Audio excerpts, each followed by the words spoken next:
everybody. Welcome to the Full Court Press. I am your host, Drew Duncan. Do not forget that Facebook, Twitter, and Instagram is all at Drew Duncan 83. Additionally, you can find me on YouTube. Simply look for Drew Duncan. Of course, the Full Court Press is on Facebook, Twitter, and Instagram as well. And don't forget to check us out on anywhere that you listen to podcasts via Google, Spotify, CastBox, Google Podcasts, etc. as well. Huge day today, but the first thing I want to do is make sure and shout out all the fathers out there. Happy Father's Day to everybody. I know that my father is no longer with us. He just recently passed back in December, and so I just want to say this one is for you, Dad, and I love you.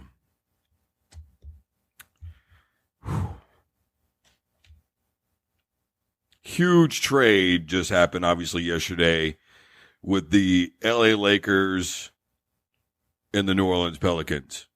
3 different players, Josh Hart, Brandon Ingram, and Lonzo Ball, all traded for one Anthony Davis. And the Lakers were also willing to give up 3 first-round draft picks, including the upcoming 2019 draft, for one Anthony Davis. You know what this felt like when this first happened for Lakers fans?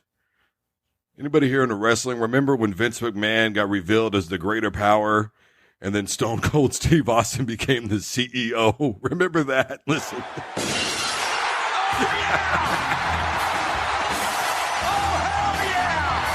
That's the reaction from Lakers fans. Then it came out that the Lakers now have 7-2 odds, according to a bunch of panelists, that the Lakers would now win the NBA Finals. Upon hearing that, here's the rest of the NBA. Cue The Rock. The Rock says, know your role and shut your mouth. I second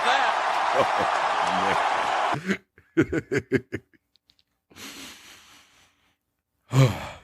Look, let's get to some ins and outs of this trade. All right, first of all, Josh Hart, Brandon Ingram, and Lonzo Ball all suffered injuries last year. Unless we forget LeBron James suffered an injury last year. Unless we forget that Anthony Davis suffered an injury last year. Josh Hart had surgery on his right knee. Back in April, he said that he was getting ready to start rehab. And at that time, he was averaging 8 points per.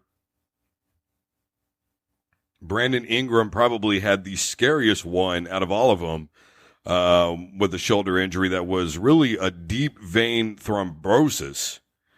And that's scary to think about because that's a blood clot deep within the vein.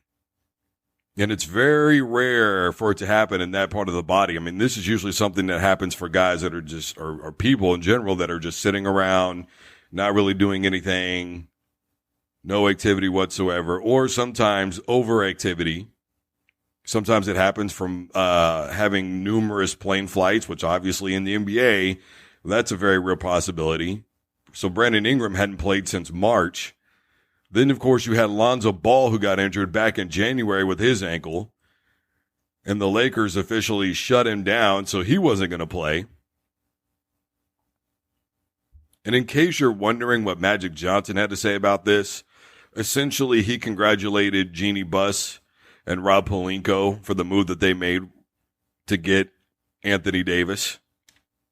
And, of course, LeVar Ball went out and said the Lakers would never win another championship. I know you're upset. I know he's your son. I know you're bitter, bro, but come on.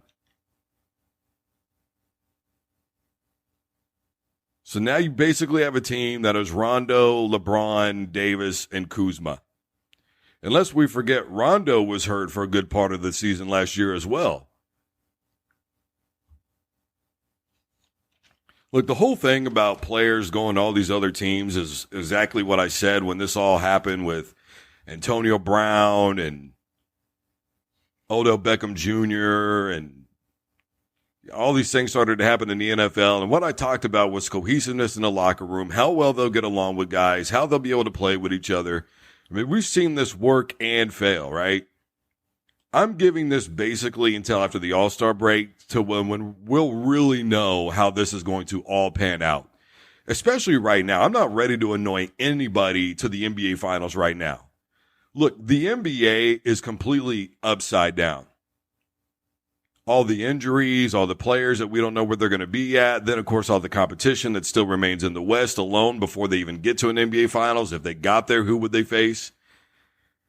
You know, DeMar DeRozan technically had a better season with the San Antonio Spurs than he had when he was in Toronto, especially when it came to his assist game. Then, of course, you still have James Harden and company over there. We don't know what's going to happen with CP3. You still have 4 All-Stars with the Golden State Warriors in Livingston, Draymond Green, Steph Curry, Andre Iguodala. Supposedly, Dame Lillard's going to be staying in the West. Him and CJ McCollum are supposed to stay on the same team. Dame Lillard had a phenomenal season. He's facing a 4-year max deal of $141 million reportedly. Then, of course, let's say they get there in the East. We don't know what the competition would be like. Jimmy Butler's opted out of Philly. We don't know what's going to happen with Kyrie Irving. We don't know what's going to happen with DAngelo Russell yet, where they're going to end up. If they'll stay in the East, if they'll go to the West. We don't know what's going to happen. I mean, the NBA is wide open right now. I'm not looking to any one team and saying, yeah, you're going to be an NBA champion. I mean, look at Kawhi Leonard. We don't know if he's going to stay in Toronto or not. We have literally no clue what's going to happen in the NBA. So everybody with their projections can really just stop. Because that's going to change in a day, in a week, in a month, in 6 months. Come on.